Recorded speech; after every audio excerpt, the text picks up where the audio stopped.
Hi everyone, welcome back. In today's video, we'll be talking about the KiwiEars Altruva, new budget open back headphones from KiwiEars. Before we get started, a big thanks to Linsoul for sending over the Altruva for review. But as always, this review will be 100% my honest opinion. Okay, now let's see the box itself. Okay, as for the box itself, they still use this kinda design like the Aventus and Ardor. So yeah, there's that. And on the left side of the box, you can see the specs. And on the right side. And then mine comes with this kinda, yes. Yeah, well, I don't know, it's either Indonesian customs just very barbaric or something, or it's just the shipping itself is kinda, yes. Okay, now let's open the box. When we unbox this, it's actually quite unsafe packaging.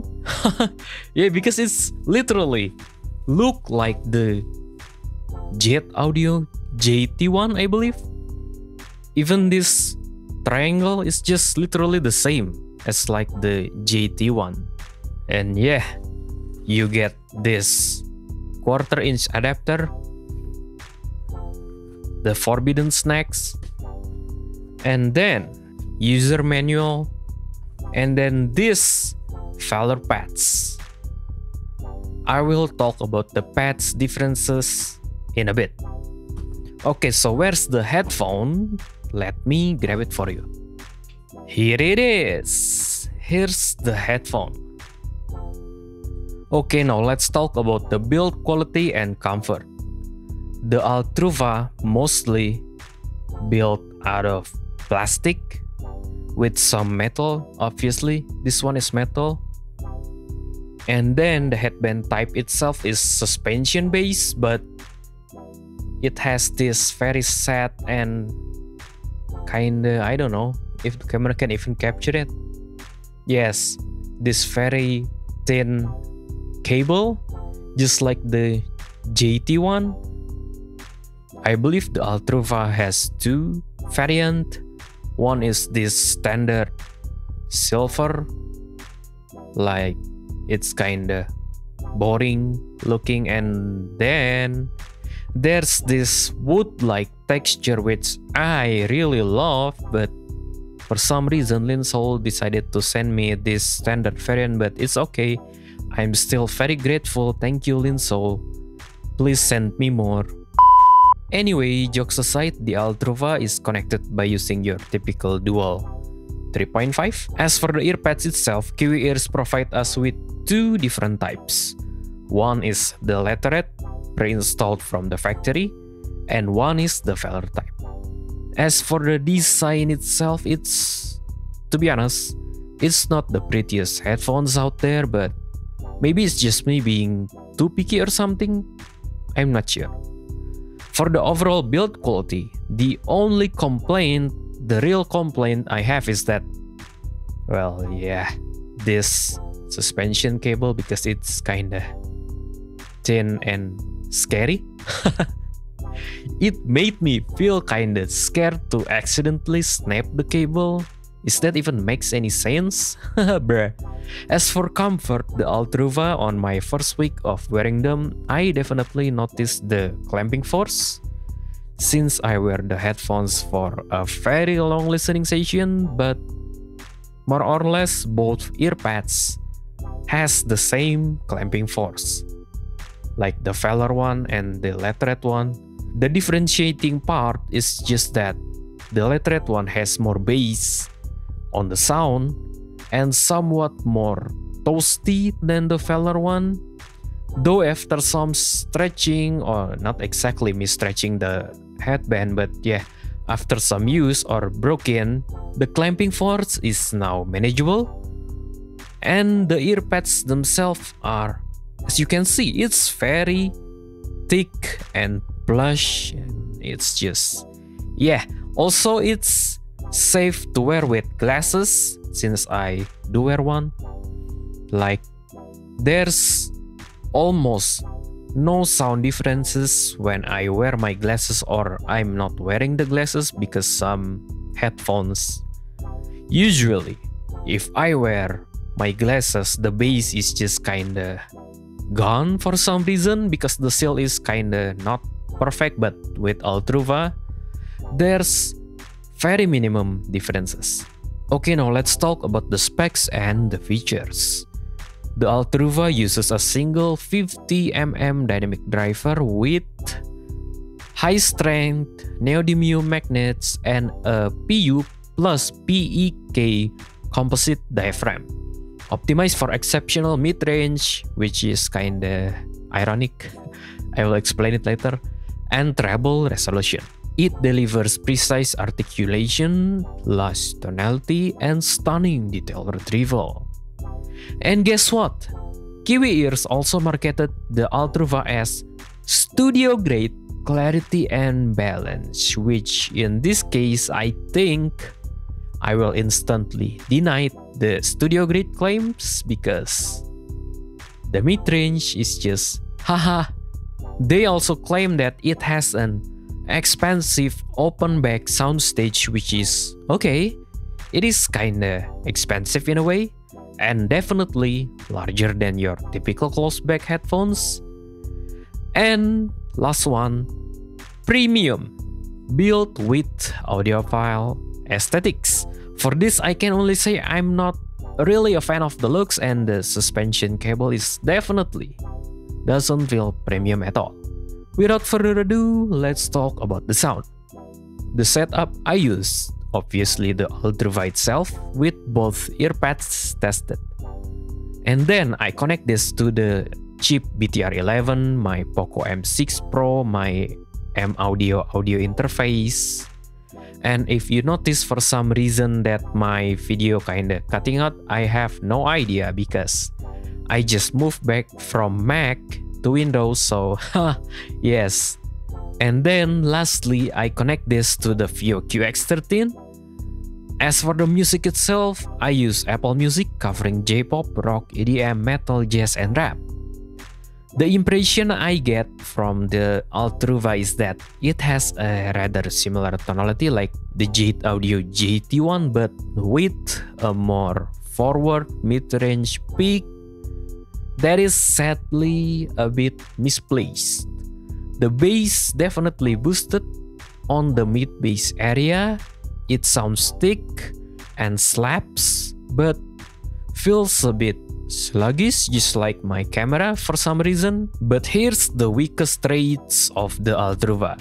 It has a weird peaks around 2 to 3 kHz, like plus 5 dB from Harman Target, which results in a somewhat too forward mid-range. It's not exactly shouty, but it's just forward, not in a good way.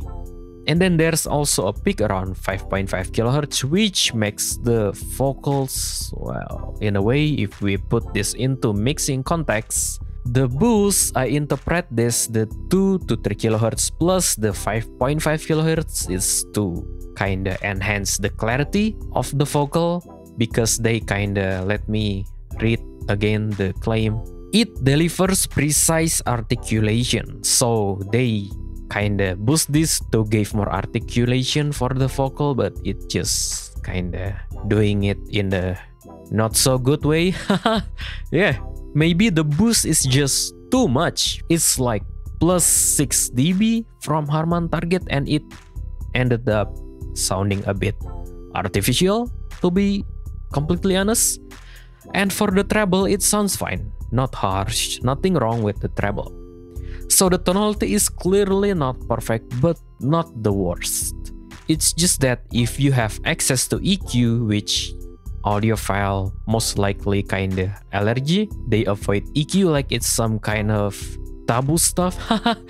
For some reason, when I lower those mid-range peaks, the Altruva actually sounds nice. It just, yeah, it's like JT1 but nicer if I use EQ. For the technicalities, for a 70 USD headphone, if you use a decent source, let's say I tested this with the QX13 from VO, I could say the technicalities for the price are very good. Let's start from the stage. It's definitely wider than all of the close-back headphones, maybe except the DT770, because that headphone is just so special, it's just very wide soundstage. But anyway, this Altruva also wider than the HD600 series, but it's not as wide as the Beyerdynamic DT990, so that means, for context, it's not really intimate, but not exactly like ultra open, wide, like expansive, like very expensive way. It's not like that either. As for imaging, I would say the imaging of the Altruva, well, at least with the QX13, actually sounds holographic, but in a bad way. Mostly because of those mid-range peaks, because it kinda made the timbre sounds wrong. But after I EQ the mid-range and retest the Altruva, the in a bad way timbre kinda fixed, so it's actually very nice. It's just the mid-range, bro. Yeah. As for separation and positioning, it's good.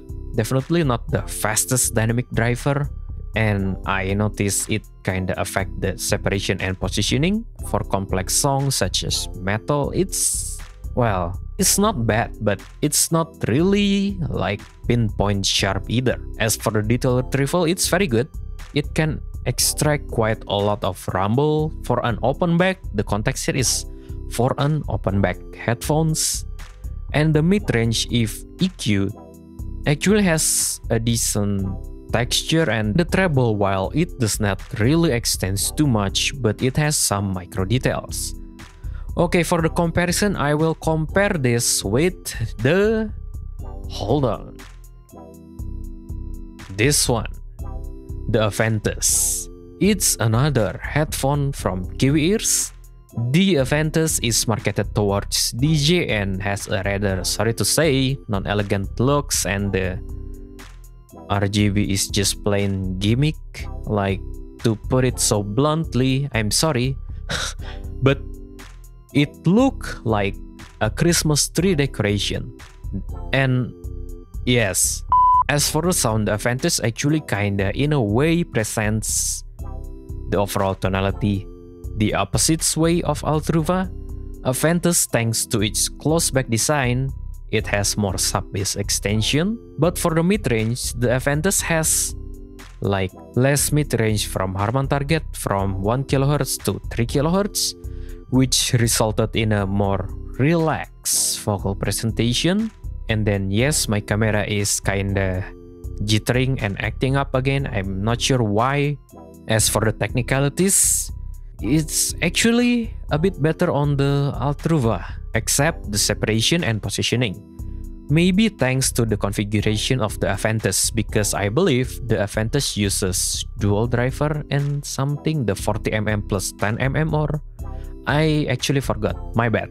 Like, I definitely noticed that the Aventus has more speedy driver, especially on the bass, compared to the Altruva. So what is the conclusion of this laggy camera review? If you're looking for a sub 100 USD open back headphones, well, this one is not the worst, but the claims are definitely kinda stretching, to be honest. But with EQ, if you're not having some kind of allergies to EQ, the Altruva actually sounds very nice. So if you don't mind using an EQ, I can kinda recommend the Altruva. Trust me, with EQ, just removing those weird peaks fix all the issues with these headphones. But guess what? An EQ can fix my dad's I open mixing and mastering commissions, so if you're feeling kinda generous and want to help me to pay all my debts, feel free to email me right here. Okay, that's all from me for now. If you found this very laggy and jittery camera review video of the Altruva helpful, kindly hit like and subscribe and share it with your friends. I'll catch you in the next one. Also, sorry Linsoul, I don't know with the camera. Yeah, anyway, bye for now.